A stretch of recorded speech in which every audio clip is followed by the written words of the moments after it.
Good morning students. Standard 7th, subject English 3.6, think before you speak.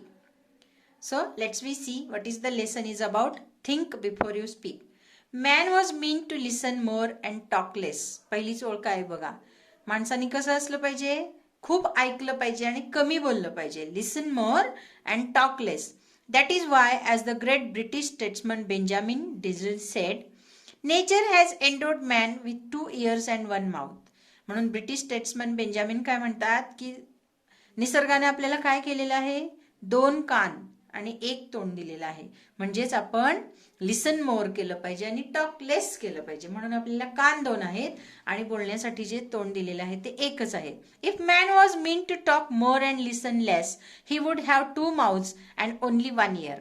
समज जर का तसं नसतं की आपण खूप बोलायचं आणि कमी ऐकायचंय, तर देवाने आपल्याला काय केलं असतं, 2 तोंड दिली असते बोलण्यासाठी आणि कान एकच दिला असता, असं लेखकाला वाटतं. Imagine how we would have looked, how strange with 2 mouths on the 2 sides and 1 ear at the center. आपण कसे फनी दिसलो असतो जर आपण असे असलो असतो, तर कसे स्ट्रेंज दिसलो असतो आपण. 2 तोंड आहेत आणि 2 साईडला आणि कान फक्त मध्ये एकच आहे. कसे दिसू आपण, विचित्र दिसू. And mind you, the ears are like funnels open all the time. There is no door with which you can close them. आणि असे कान जे आहेत जे सदैव उघडेत, त्या कानांना काही दरवाजे वगैरे नाही आहेत बंद करण्यासाठी. Where as if you have to speak even 1 single word, that word must pass through 2 walls, 2 fences. आपण जरी एक शब्द बोललो तरी सुद्धा तो 2 भिंतींमधून पास होतो. There is firstly the fence of this 2 rows of teeth. आपण जे बोलतो ते सगळ्यात पहिल्यांदा आपल्या तोंडातून जे बाहेर पडतं ते आपल्या दातांच्या ज्या 2 ओळी आहेत त्यातून बाहेर पडतं, म्हणजे ती एक वॉल आहे. And there is secondly the fence of the 2 lips. आपले जे 2 ओठ आहेत ते सुद्धा सेकंड वॉल आहे. Before a word can be spoken, it has to pass, it has to pierce through these 2 walls, through these 2 fences. Therefore, we must think at least twice before we utter a word. किती छान कल्पना आहे बघा. हे 2 जे कुंपण आहेत, फेन्सेस म्हणजे कुंपण देवानं दिलेले आहेत. एक आहे ते 2 दातांचे आपले जे रो आहेत, ज्या ओळी आहेत, वरचे दात आणि खालचे दात ते 2, आणि लिप्स आपले जे 2 ओठ आहेत. असं याला म्हणायचंय की आपल्याला देवाने 2 कुंपणं दिलेली आहेत, ओठांचं आणि दातांचं. म्हणजेच आपण कुठलाही शब्द बोलताना ह्याचा अर्थ काय घ्यायचा, 2 वेळा विचार करूनच आपण तो शब्द बोलायचा आहे. A very wise man once remarked that if the unspoken word you are a master, of the spoken word you are a slave. बघा, जे बोललेले शब्द नाही आहेत त्याचे तुम्ही राजे आहात आणि जे बोलले आहेत ते त्याचे तुम्ही गुलाम आहात. म्हणजेच काय, एकदा बोलून झाल्यानंतर तुम्हाला जर पश्चाताप झाला तरी काही उपयोग नाही, पण न बोललेले शब्द जे आहेत ते तुमच्यासाठी खूप काही चांगलं करू शकतात. Once you have spoken word you cannot get it back. एकदा बोललेला शब्द परत येत नाही. डू व्हॉट यू विल, काही करा. Therefore, you must be very careful about the words that you speak. Once the word has left your lips, you will not be able to get it back. एकदा तुमच्या तोंडातून उच्चारलेला शब्द हा पुन्हा परत येत नाही, मग तो चांगला असो किंवा वाईट असो. सो तुम्ही बोलायच्या आधी विचार करूनच, एक वेळा विचार करूनच बोललं पाहिजे. What are unspoken words? They are things you want to say but remain unsaid as thoughts in your mind. Unspoken words काय आहेत, न बोललेले शब्द काय आहेत, तर तुमच्या मनामधले न बोललेले विचार आहेत. Once you have put the thoughts into words, once the words have left your lips, you cannot change them or control them.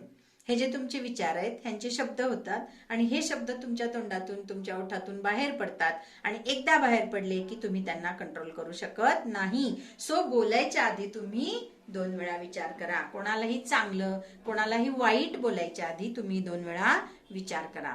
A young man went to his spiritual teacher and said, I have spoken very harsh and unkind words to my friend and he is deeply hurt. I am afraid I have lost my friendship with him. How can I make amends? बघा, एक असाच तरुण हा एका आपल्या spiritual teacher म्हणजे ज्याची जी आध्यात्मिक गुरु होती त्यांच्याकडे गेला आणि म्हणाला की माझ्याकडून चूक झाली आहे, मी असे इतके हार्श आणि अनकाइंड वर्ड्स माझ्या मित्राला बोललोय, मी खूप वाईट बोललोय आणि मला आता त्याचं वाईट वाटतंय की माझी मैत्री आता संपणार, फ्रेंडशिप आता तुटणार, मला हे खूप डीपली हर्ट झालंय, मला खूप वाईट वाटतंय, मी आता काय करू. The wise teacher gave him a fresh sheet of blank paper and a pen. He said to the young man. मग टीचरांनी काय केलं, त्याला एक कोरा कागद आणि पेन दिला आणि त्या म्हणाल्या, write down on this paper all the harsh things you said to him. तू त्याला जे वाईट बोललास ते सगळं ह्या पेपरवर लिही. The young man did as he was told and showed the paper to the teacher. लिहिला आणि त्यांनी दाखवला. Now tear up this sheet of the paper into as many small bits as you can, the wise teacher said. आता हे फाड, तुझे लिहिलेलं paper आहे, वाईट शब्द मित्रासाठी बोललेले तू त्याच्यावर लिहिले ते सगळे छोटे छोटे तुकडे कर, बिट्स ऑफ पेपर कर आणि फाडून टाक. Soon the single sheet was torn into 100 tiny bits of paper. लगेच त्यांनी काय केलं, 100 त्याचे तुकडे केले आणि तो पेपर फाडला. Throw the bits out of this window, the teacher told him. फेकून दे म्हणते आता खिडकीतनं. चित्र बघा, चित्रात दाखवलंय छोटे छोटे कागदाचे तुकडे फेकून दिलेले आहेत. That was easily done. It was a windy day and the tiny bits were scattered far and wide even as the young man watched. आणि ते कसे होते, वाऱ्याचे दिवस होते. फेकल्याबरोबर सगळीकडे ते तुकडे विखुरले गेले. Now go out into the street and collect as many bits of the paper as you can, the teacher order. आता जा, रस्त्यावर जा आणि तू फेकलेले सगळे कागदाचे तुकडे तुला जेवढे गोळा करून आणता येतील तेवढे घेऊन ये, टीचरांनी ऑर्डर दिली. The young man was taken aback. But that will be difficult, he stammered. अहो पण हे कसं शक्य आहे, तो टीचरांना म्हणतो. It will be difficult indeed but do give it a try. Teacher म्हणतात, हो मला माहिती आहे, अवघड आहे हे. वाऱ्यांनी तुकडे सगळीकडे विखुरलेले आहेत, सगळीकडे उडून गेलेत, तुला ते शोधून आणायचेत, अवघड आहे, पण तू ट्राय कर. The young man went out. He turned half an hour later, exhausted. He had not been able to get hold of a single torn bit from the paper he had torn up just a while earlier. इतका वेळाने, एका तासाने तो परत आला. Half an hour, अर्ध्या तासाने परत आला. एवढा दम लागला होता, एक्झॉस्ट होत होतं त्याला, आणि परंतु त्याच्या हातामध्ये एकही छोटीशी पण एकही कागदाचा तुकडा त्याच्या हातात नव्हता. म्हणजे तो ते गोळा करू शकला नाही, जे त्यांनी काही मिनिटापूर्वी टाकले होतं. तरी सुद्धा त्याला एकही खाली गेल्यानंतर तो पेपरचा तुकडा मिळाला नाही.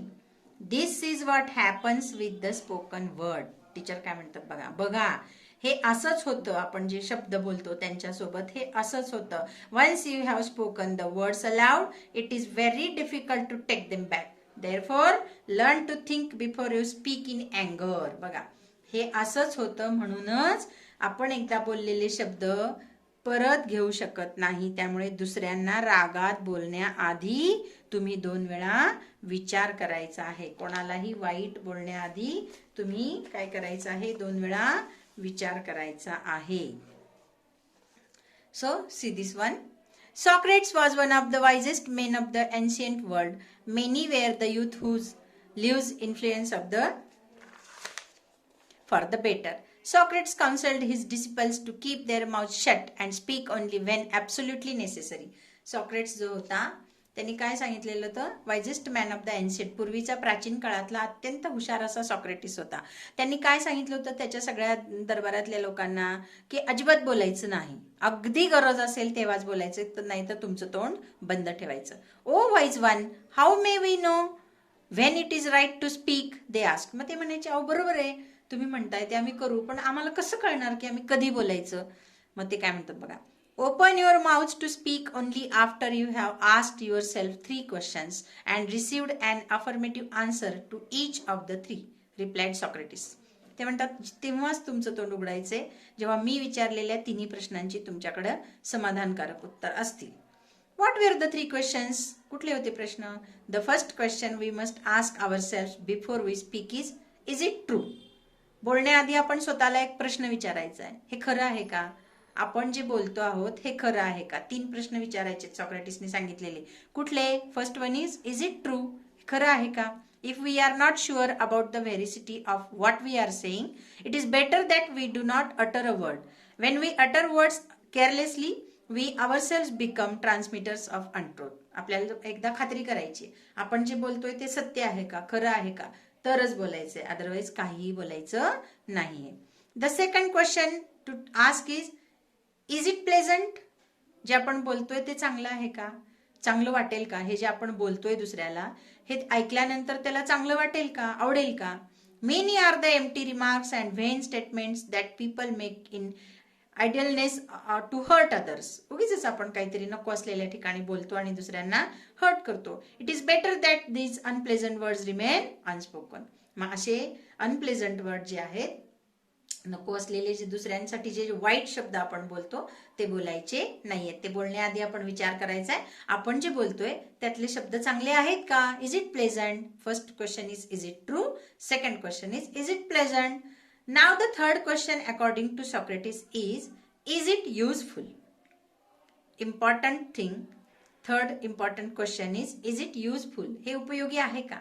आपण जे बोलणार आहे आता हे कोणासाठी तरी उपयोगी आहे का, ह्याचा काही उपयोग आहे का, हा असा प्रश्न पण आपण तिसरा विचार करायचा आहे. Is our statement going to benefit the listener.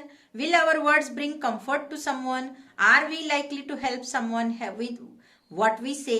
Only in that case should we go ahead and speak. आपण जे बोलणार आहोत दुसऱ्यांच्यासाठी फायदेशीर आहे का, ऐकणाऱ्यांसाठी त्यांच्यासाठी कम्फर्टेबल आहे का, त्यांना आवडणार आहे का आणि त्यांच्या कामाचं आहे का, उपयोगाचं आहे का, तरच बोलायचंय. अदरवाईज आपलं माउथ आपण बंद ठेवायचं आहे. First question is it true. Second question is it pleasant. And third one is it useful. Then only you have to speak. Otherwise don't speak and keep your mouth shut and be a good listener.